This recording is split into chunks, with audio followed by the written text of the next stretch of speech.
Ce n'est pas comme ça que ça s'est passé. Personne ne peut savoir comment ça s'est passé. Dans mon cœur, dans ma tête, surtout dans ma tête, personne ne sait rien et je ne vous dirai rien non plus. Julie, écoute. Non! On veut comprendre, Julie. On a besoin de comprendre. Tes parents ont besoin de comprendre. Ils ont besoin de comprendre parce qu'ils t'aiment. Ils sont perdus, ils ne savent plus rien, ils ne comprennent plus rien. C'est pour ça que je suis là. Pour ça qu'ils ont fait appel à moi. Comme on fait appel à un nageur pour sauver le noyé. Toi et moi, on est des maîtres nageurs. Je veux m'en aller. Écoute-moi bien, Julie, tu ne sortiras pas d'ici sans m'avoir raconté, simplement raconté ce qui s'est passé. Vous savez déjà tout ce qu'il faut savoir. Non, il me manque ton histoire à toi, tes mots à toi, ta voix à toi. Raconte-moi ton histoire, Julie. Je ne sais pas. Vous savez déjà tout. Alors je vais te dire ce que je sais. Et tu me diras, toi, ton aventure. Il y a exactement 3 mois, tes parents ont signalé ta disparition. Un soir, ils t'ont laissé chez ta grand-mère. Tu devais dormir chez elle et rentrer à la maison le lendemain, après l'école. Mais le lendemain, tu n'es pas allé à l'école. Et le soir, tu n'es pas rentré à la maison. Tes parents ont téléphoné à ta grand-mère, personne n'a répondu. Au cours de la nuit, ils ont prévenu la police. 3 jours plus tard, on a signalé ta disparition. Et cela a duré encore 19 jours, jusqu'à ce que l'on te retrouve. Dans la cave de l'immeuble de ta grand-mère, tu étais endormi avec ton chien, au pied du cadavre de ta grand-mère qui était dans un état de décomposition assez avancé. Oh! Vous ne savez rien! Vous dites n'importe quoi! Alors corrige-moi. Ça fait 2 mois que je te le demande. 2 mois où j'ai tout accepté. Tes peurs, tes excuses, respecter tes secrets. Mais aujourd'hui, je veux que tu me racontes une histoire. Raconte-moi ce qui s'est passé, Julie. Il ne s'est rien passé. C'était la nuit. Et toute cette histoire, c'est à cause de la lune. La lune?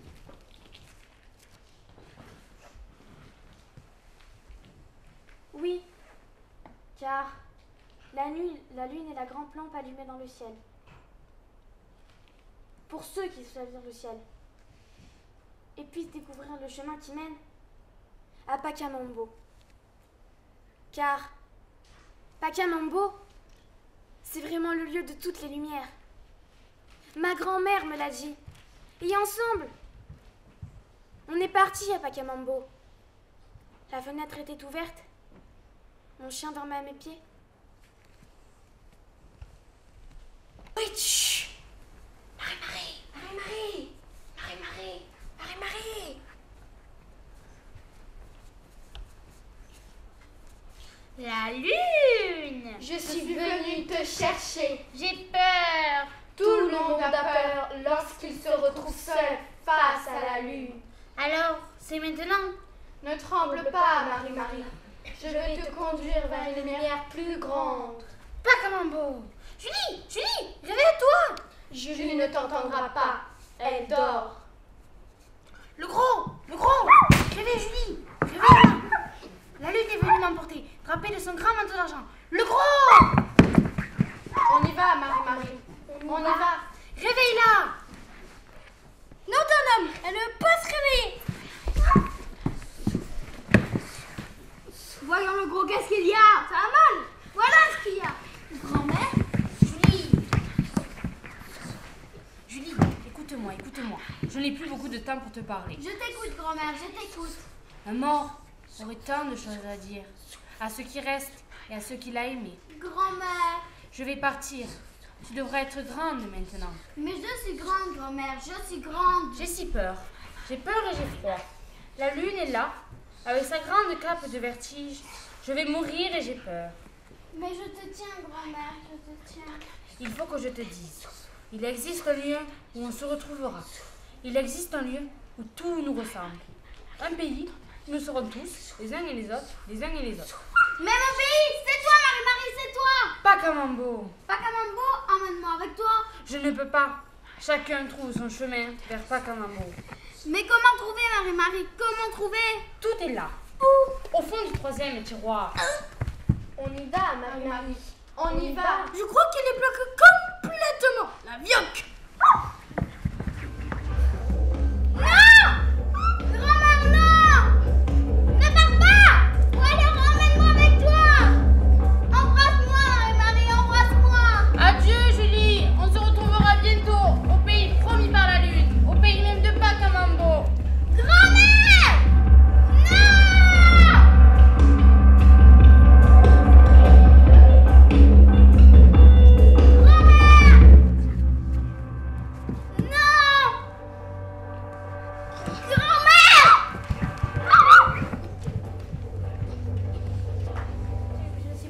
Et alors, si demain je meurs, si demain la lune rentrait par la fenêtre, il me disait: allez, Julie, Julie, Julie, grouille ton cul, grouille ton cul.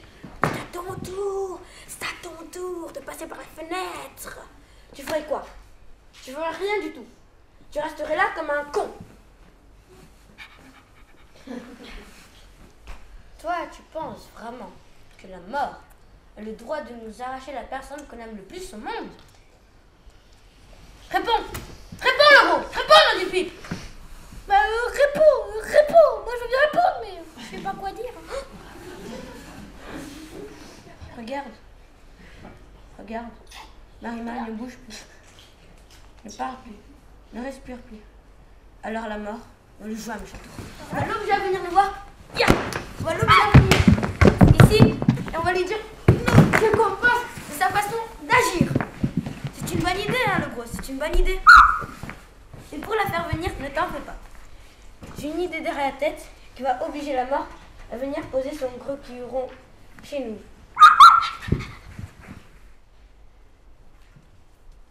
Parle-moi encore de Pacamambo. Pacamambo, c'est le pays où on n'arrive jamais. Ça encore, Marie-Marie me le disait. Dans la vie, on n'y arrive jamais, on y rêve. Pacamambo, c'est le pays où on reconnaît des gens comme des gens. Mais Marie-Marie m'a dit que les hommes sont seuls à se demander si les autres hommes sont des hommes. Le chat, c'est que le chat est le chat. Le chien, c'est que le chien est le chien. L'oiseau, c'est que l'oiseau est l'oiseau. Mais l'homme ne sait pas si notre homme est homme. Il doute, il n'est pas sûr. Et comme il n'est pas sûr, il a peur. Alors il tire ce couteau et le plante dans le corps de l'autre. Et une fois le corps de l'autre par terre, qu'il ne bouge plus, là il prend le temps de vérifier si notre homme est homme. Tu n'as pas eu peur quand tu as vu que ta grand-mère était morte? Moi, j'ai jamais peur. Tout de même, tu n'as pas eu peur d'être toute seule? J'avais surtout peur qu'on me retrouve. Mais pourquoi? Pourquoi n'as-tu pas appelé la police? J'avais d'autres plans en tête, je vous l'ai dit. Tu voulais rencontrer la mort. Et pas la rencontrer juste un peu, mais la rencontrer beaucoup.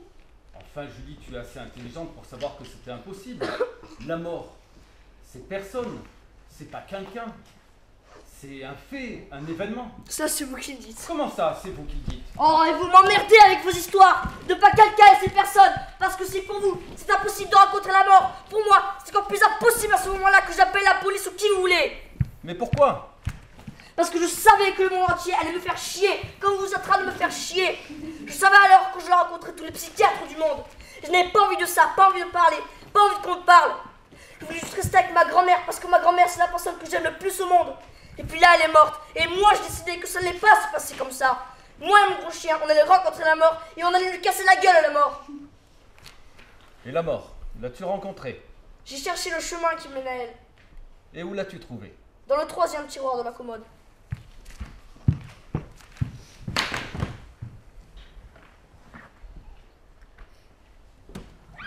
Des parfums! Regarde le gros! C'est les bouteilles de parfum de Marie-Marie! Regarde celle-là comme elle est grande! Marie-Marie dit que pour aller à Pacamambo, faut passer par le 3e tiroir. Ça veut dire que ces parfums conduisent à Pacamambo. C'est peut-être des parfums magiques. On essaye? Le gros! Ne la contrarie pas, fais ce qu'elle te dit. Viens ici, le gros! Facile à dire pour toi, t'es mort, peux bien t'en foutre. Le gros! Et moi je suis vivant, et je suis un chien. Elle va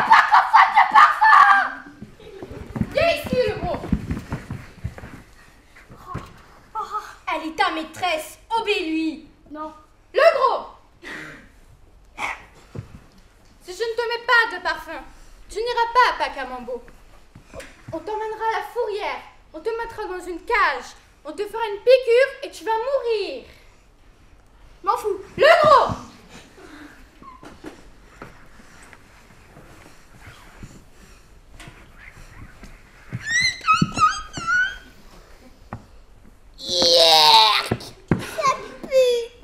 C'est peut-être pas la bonne bouteille.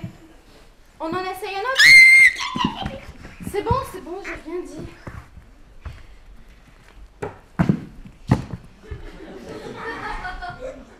J'ai tiré Marie-Marie de ses couvertures. J'ai pris l'escalier jusqu'à l'ascenseur.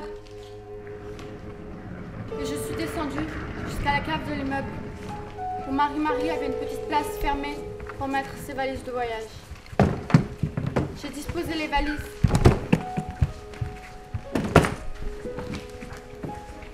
J'ai couché Marie-Marie dessus.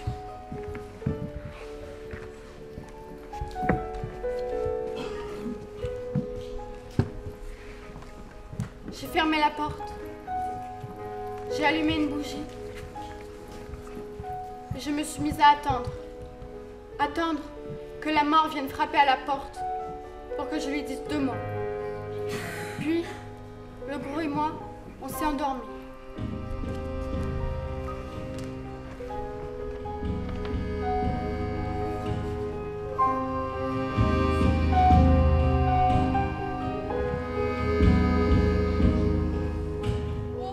C'est comme si elle n'était pas morte.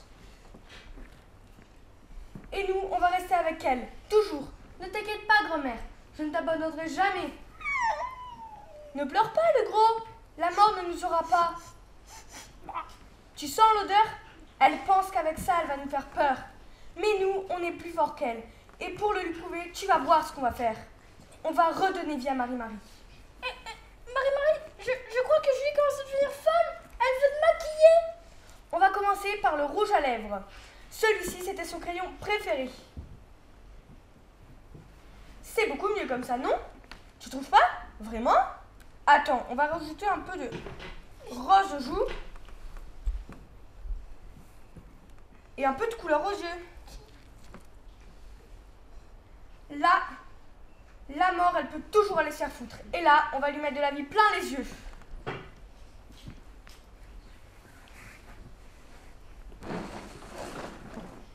Tu vois, le gros. Puis, quand les hommes ont commencé à dire qui est homme et qui ne l'est pas, Pacamambo, au complet, a eu peur. Alors, Pacamambo, au complet, s'est caché dans un coin. Un coin où personne ne pourrait les retrouver. Et on fait en sorte, et ceux qui y étaient déjà ont fait en sorte, grâce à une grande cérémonie magique, que tout le monde se souvienne du lieu de Pacamambo le jour de leur mort.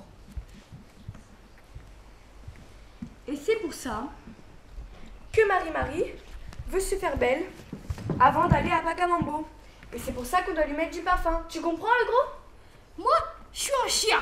Je comprends ce que tu veux que je comprenne. Seulement là, je commence à me sentir de plus en plus mal. Alors, qui est mort, hein? C'est Marie-Marie qui est morte ou nous qui sommes morts? Si ça se trouve, c'est nous qui sommes morts et elle qui est vivante, hein? Alors, hein? Qui? C'est qui est mort?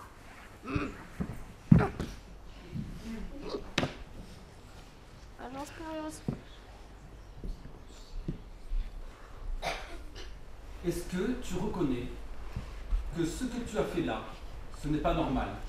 C'est quelque chose que l'on ne fait pas. Et pourquoi on le ferait pas? Parce que les morts, c'est les morts. Et les vivants, c'est les vivants. Et qu'un vivant qui vit avec un mort, ce n'est pas naturel. C'est facile pour vous de parler, de dire ce qui est normal et pas normal. Qu'est-ce que tu as fait pendant la première semaine? J'ai attendu. J'ai attendu que la mort vienne. As-tu pensé à tes parents?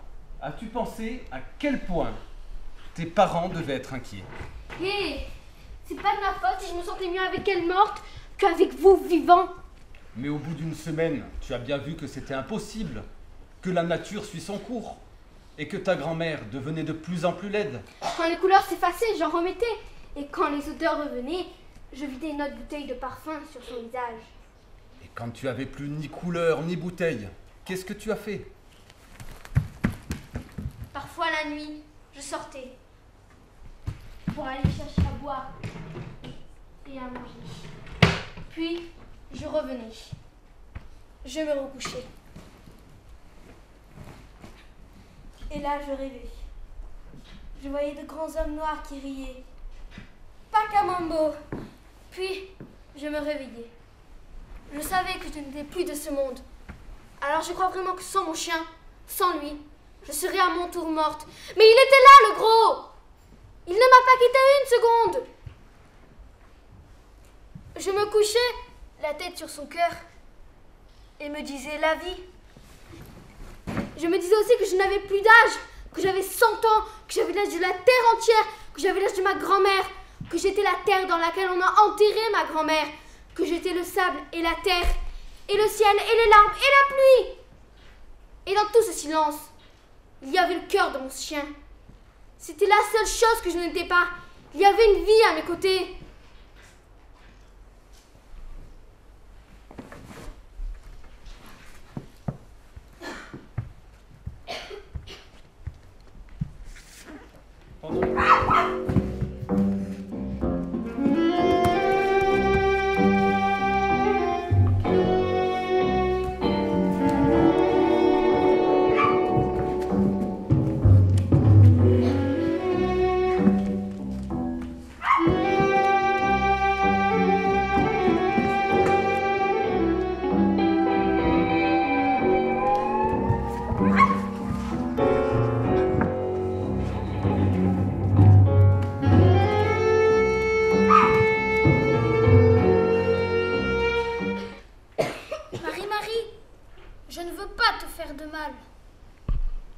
Marie-Marie, je veux juste que tu t'habitues à avoir les yeux fermés. L'éternité, c'est long. Si je pouvais lui dire comment je la trouve courageuse.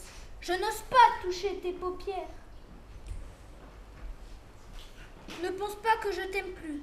Mais hier, j'ai entendu du bruit dehors. Je crois qu'on va bientôt nous retrouver. Alors, on doit s'habituer à ne plus se voir. Si je pouvais les faire moi-même, je le ferais.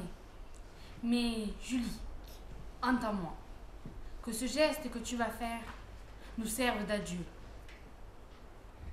Je n'ose pas. Tu m'as bien préparée à la mort, ma petite Julie. Grâce à toi, mon corps est plein des senteurs de l'amour. Le seul parfum durable. Celui qui conduit les âmes égarées sur le chemin de Pacamambo. Adieu, grand-mère. Adieu, Julie.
Oui, c'est moi.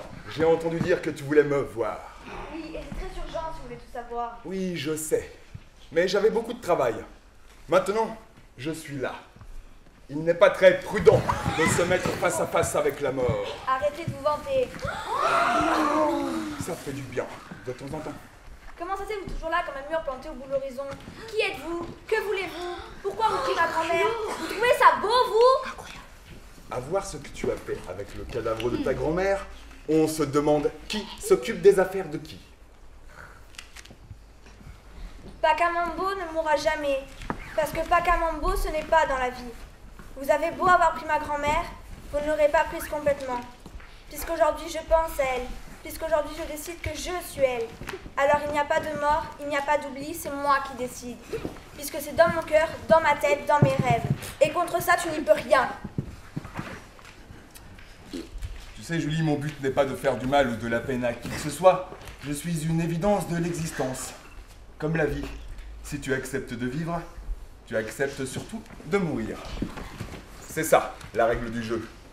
Et maintenant, je crois que je vais te laisser, Julie. Déjà? Oui, je me suis déjà suffisamment attardé. Mais tu viens à peine d'arriver. Tu vois, petite Julie, on me déteste beaucoup, mais on s'habitue rapidement à ma présence. Je m'en vais. Et je te dis au revoir. Pas tout de suite. Mais un jour, à ton tour, tu me verras arriver. Tu auras vécu une longue vie. Tu auras connu des joies, des peines. Tu auras eu des enfants, des petits-enfants, à qui tu parleras toi aussi de Pakamambo, et à qui tu diras que les noirs sont blancs, et que les blancs sont noirs, et qui auront une grande peine de te voir partir avec moi. Et comme le temps aura passé, tu seras peut-être un peu contente de me revoir. Si c'est le cas, je te féliciterai, Julie, car tu auras compris, tout comme ta grand-mère, qu'il y a des choses que moi, la mort, je ne pourrai jamais emporter. Le souvenir, l'amour et l'amitié. Au revoir, Julie, je te souhaite une bonne vie.